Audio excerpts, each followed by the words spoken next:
अस्सलाम वालेकुम नाज़रीन, मैं हूँ आदिल निज़ामी और आप देख रहे हैं मेरा डिजिटल चैनल।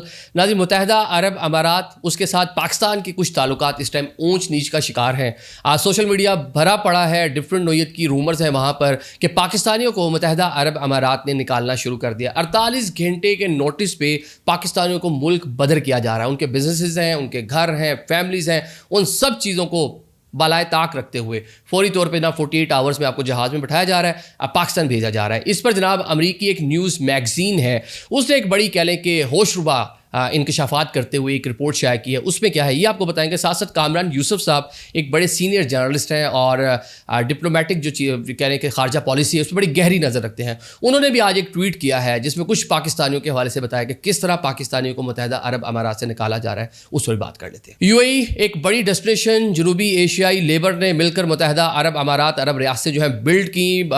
लोग कई दहाइयों से वहाँ पर मुकीम है, वहाँ की तामीर और तरक्की में उन लोगों ने हाथ बटाया, काम किया। उनमें एक बड़ी तादाद पाकिस्तानियों की भी है कि 2 मिलियन पाकिस्तानी मुत्तहिदा अरब अमारात के अंदर मुकीम है। अगर हम इन रियासतों की अरब रियासतों की बात कर लें तो सबसे ज़्यादा सऊदी अरेबिया में, सबसे बड़ा हमारा एक्सपेक्ट जो पाकिस्तानी है सऊदी अरेबिया, उसका दूसरे नंबर पर मुत्तहिदा अरब अमारात में। लेकिन मुत्तहिदा अरब अमारात की एक जो अच्छी चीज़ थी कि पर कैपिटा इनकम जो आती है वो अरब रियासतों में सबसे ज़्यादा यूएई से पाकिस्तानी जो है वहाँ पे अर्निंग कर रहे हैं और कमा कर पैसा जो है पाकिस्तान भेजते हैं। 7 बिलियन यूएसडी का एनुअल जो है एक एस्टिमेट लगाया जाता है। अभी ईरान वाला जो पूरा मिडल ईस्ट में एक सिचुएशन बनी है, बिल्कुल मुत्तहिदा अरब अमारात अपने हमसाया ममालिक से नाला है, साथ साथ वो पाकिस्तान से भी नाराज़ है। पैसे जैसे मांगे पाकिस्तान ने जो वापस कर दिए सऊदीया से लेके, लेकिन आपकी सऊदीया से भी रिफ्ट है, उन्होंने पैसे वापस मांगे, सऊदीया ने हमारी हेल्प की, तो वो बंदा एक और परेशान हो जाता है। हमारे पहले उनसे अच्छे ताल्लुकात नहीं, वो देखे उन्होंने बहुत अच्छे मरासिम कर लिए, पैसे भी हमारे उन्होंने ही वापस किए। तो एक चीज़ें मतलब पूरी चीज़ें एक पाइलअप होती चली गई, एक पूरा ऐसी सिचुएशन बनती चली जा रही है। जो पाकिस्तानी वहाँ मौजूद है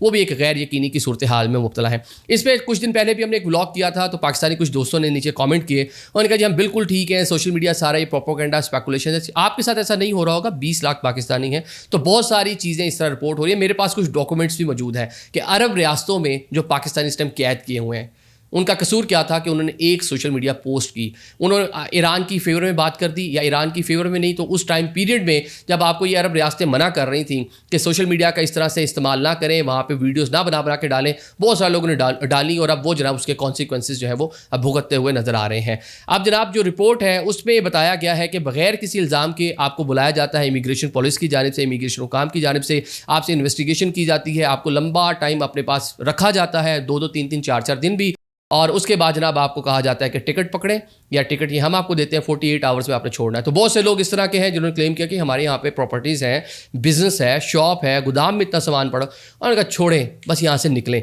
ये वही वाला पैटर्न है जो ईरानियों के साथ किया था। ईरान के जो लोग हैं उनको 30 दिन के अंदर अंदर मुल्क छोड़ने के अहकामात मिले थे, जो मुल्क से बाहर थे वीज़ा भी था उनको वापस नहीं आने दिया। तो वही वाला पैटर्न जो है बताया जा रहा है कि पाकिस्तानियों के लिए भी इस्तेमाल हो रहा है। सबके लिए नहीं कि 20 लाख पाकिस्तानी है वहाँ पर, लेकिन एक पाकिस्तानी के साथ में कहीं ज़्यादती हो रही है तो उस पर आवाज़ उठाना, उसकी आवाज़ बनना हम पे फ़र्ज़ है, तो इसीलिए हम उस पर बात कर रहे हैं। अब जो अमेरिकन मैगज़ीन ये दावा कर रहा है कि ज़ाती सामान भी उठाने नहीं दिया, वकला तक रसाई नहीं दी, और बहुत सारे लोगों को यहाँ से इस तरह निकाला जा रहा है। On the other side Kamran Yusuf साहब सीनियर जर्नलिस्ट हैं, एक्सप्रेस टीवी पे, एक्सप्रेस ट्रिब्यून पे आप इनको देखते हैं, बड़ा अच्छा अपना प्रोग्राम भी करते हैं।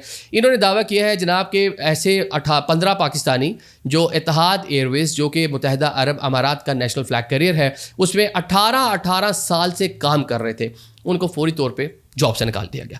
ना सिर्फ जॉब से निकाला गया, साथ ही जो उनके वीज़ास थे वो सारी चीज़ें कैंसिल करते हुए जो उनका स्टेटस था उनका जनाब मुल्क बदर करने की तैयारियां की जा रही हैं। 48 आवर्स में क्या है जी आप मुल्क छोड़ देंगे। तो ये कामरान भाई जो बड़े क्रेडिबल जर्नलिस्ट हैं वो दावा कर रहे हैं उनका जी उन लोगों ने कुछ ने मुझसे रब्ता किया। मैं अपना बता रहा हूँ, मुझसे एक सऊदी अरेबिया से एक बंदे ने रब्ता किया, बाकी बहुत सारी जगहों से लोगों ने बहुत सारे डॉक्यूमेंट्स भेजे। हम तो ज़्यादा बात खुद भी नहीं इसलिए कर रहे कि यार भी कंट्री टू कंट्री एक अच्छी टाइज है हमारी इन ममालिक के साथ, ख़राब ना हो चीज़ें, लेकिन जैसे जैसे चीज़ें कह लें कि बढ़ती चली जा रही हैं, लोग ज़्यादा मुतासिर हो रहे हैं, तो इस पर बात करना हम पे भी फ़र्ज़ है कि हम इस पर बात करें, हुकूमत को भी ये बात बावर करवाएं कि यार इन लोगों के साथ ये नहीं होना चाहिए, हमारे पाकिस्तानी शहरी, तो किसी एक शहरी के साथ भी ऐसा होना इंतहाई गलत है।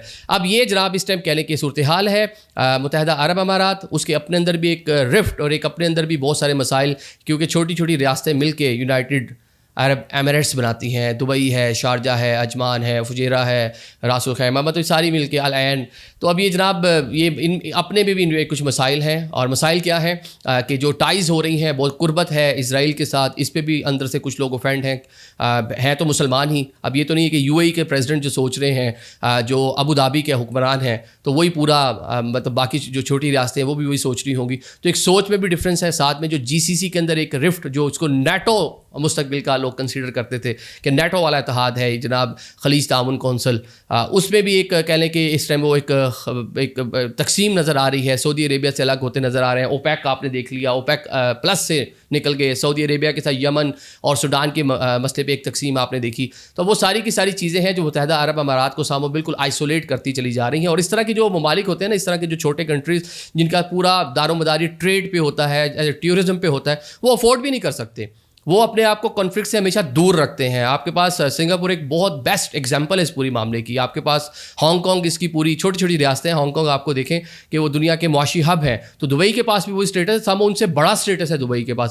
لیکن اگر دبئی اور یہ ابو دھابی اور یہ متحدہ عرب امارات یہ اسی معاملے کو لے کے آگے بڑھیں گے تو شاید کنٹریز کے ساتھ بھی وہ ریلیشن نہیں رہے گا, یا اکنامکلی جس طرح یہ لوگ گرو کر رہے تھے, ایک بڑی $1 ٹریلین کی اکانومی تھی, تو شاید یہ اپنا اسٹیٹس بھی برقرار نہیں رکھ پائیں گے. تو بہت ساری خبریں اس طرح کی آ رہی ہیں. آپ لوگ ان ممالک میں مقیم ہیں, آپ کے ساتھ کوئی مسئلہ ہے تو ڈیفینیٹلی آپ نیچے کامنٹ کر کے ہمیں پرسنل میسج کر کے بتا سکتے ہیں کہ وہاں کیا سچویشن ہے. اور بہت سے دوستوں نے پچھلے ولاگ پہ کیا کہ ساری چیزیں ٹھیک ہے, آپ لوگ پینک نہ پھیلائیں. دیکھیں ہمیں کچھ بہت سارے آپ ہی کی طرح کے پاکستانی ہمارے پیارے وہاں پہ جو رہتے ہیں, پاکستانی ڈائسپورا کے جو لوگ ہیں, وہ چیزیں شیئر کر رہے ہیں. ان کی پرائیویسی کو ملحوظ خاطر رکھتے ہوئے ہم خود سے وہ چیزیں آپ کے سامنے نہیں لے کے آ رہے, لیکن یہ آواز ڈیفینیٹلی گورنمنٹ تک پہنچنی چاہیے کہ وہاں پہ لوگوں کے ساتھ بہتر معاملات نہیں ہیں اس time. Thank you so much.